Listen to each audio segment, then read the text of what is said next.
Ivan, there were plenty of positives to come out of tonight, but I can imagine you'd be frustrated with the missed opportunities and completing at 70%. That's not the standard that we're used to seeing from the Panthers. Yeah, I'd agree. There was lots of good stuff tonight. Thought the week was good, and but it's just sort of clear that we're not. That flow's not there, and some of the errors we're talking about are uncharacteristic, coming from various different players that just usually wouldn't do that. So, yeah, we're in sort of uncharted waters a little bit to some extent. So, we've all lost games and that, but it's clearly just the flow that you'd like. It just isn't quite there. So, just got to keep, working at prioritising the things that we can control. I'm sure it will come and we'll be better for it.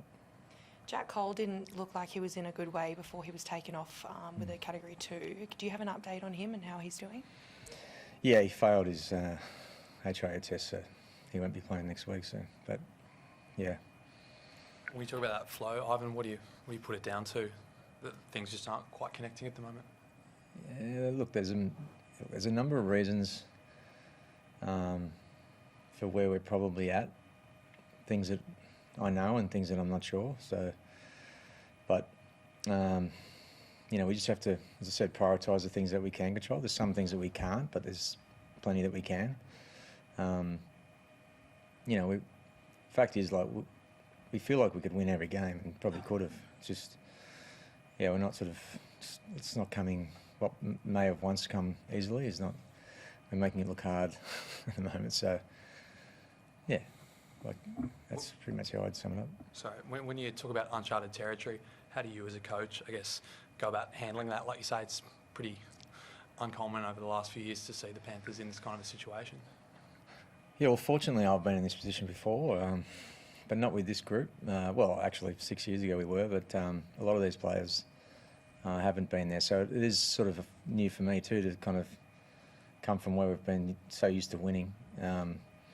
But it's, we've worked really hard over a long period of time to develop a winning culture at the Panthers, and winning cultures, they drill down on the stuff that we can control, and we've just got to find a way. That's my job as a coach, to try and coach better, trying to find a way to. There's so many factors that would go into this, and it's we're just sort of trying to come up with the answers, and that's what we're trying to do. We're only 5 rounds in, Ivan, but when do you actually start to worry about the season slipping away? I couldn't care less about the season slipping away, honestly.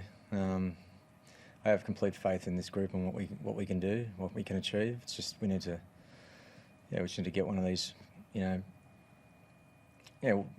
just play well enough to get one of these wins. That's, I'm sure, is not far away, but like I said, each and every game we could have won. And you could say could have, should have. We're just finding ways not to. So, just got to, as I said, there's a bunch of things that we can control and things that I can control, and I've got to make sure that, I'm working out what that is. Nathan, you're out there. Can you put your finger on what's going wrong at the moment? I think it's a number of things, but a lot of it just comes down to just losing little moments, and that eventually gets us behind on the scoreboard at the end of the day. So, unfortunately, those little moments at the moment are becoming big moments and, costing us. So, it's disappointing, but sort of as Dad touched on, like, it feels like we're in every game. But, just not doing enough to win at the moment. It's a youngish group, Ivan. Sort of winning can be contagious, but losing, I guess, can be contagious as well a bit. Yeah, it can be. Yeah, definitely. And that's probably where the uncharted waters comes in a bit, like they're just, everyone's naturally sort of scratching their heads and, why is this happening, why is that happening? And I just think, we need to be careful not to be, paralysing ourselves with this analysis. It's just, we've just got to, just keep working hard, and it is close. But, combinations and gelling kind of issue? Obviously there's been changes to the squad. continually, because we're in the salary cap era, you obviously have to shed players. Like, is that what it comes down to? Or Yeah, that'd be one of the reasons that we can't control, or even changing personnel from week to week, and that's just something that's happened. But again, there are reasons for where we're at, but we've got to look to the future and make sure we can concentrate on what we actually can control, and just keep chipping away, just keep working at it. And I see, confidence comes and goes pretty quickly, so I honestly feel like we're not far away, so we've got to take that with us and keep working hard at it. To lose Jack next week, are you worried you're going to lose either Tungo? He was placed on report there late and binned. Yeah, I honestly didn't think that was that bad. I thought he was actually reaching around trying to make a tackle. He's like this far off the ground.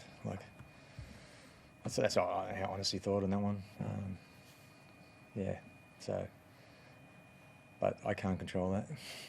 Dill's a chance of being back. Yeah. Take it Scott as well. Yeah, they'll be back. Yeah. What about Mitch Kenny's shoulder? We saw him come on, helping to salvage the game there at the end, but is he a chance to miss any time? Not sure. It's obviously was bad enough for him to come off, so there's obviously something there. But he came back on, so that was good news. But yeah, we just have to see what happens. We'll have 17 guys next week, and we'll be going at it again. Do you look to Blaze Salungi to potentially be one of those guys if Jack Cole's out? Yes, definitely, potentially, yes. Thanks, guys. Thanks, guys.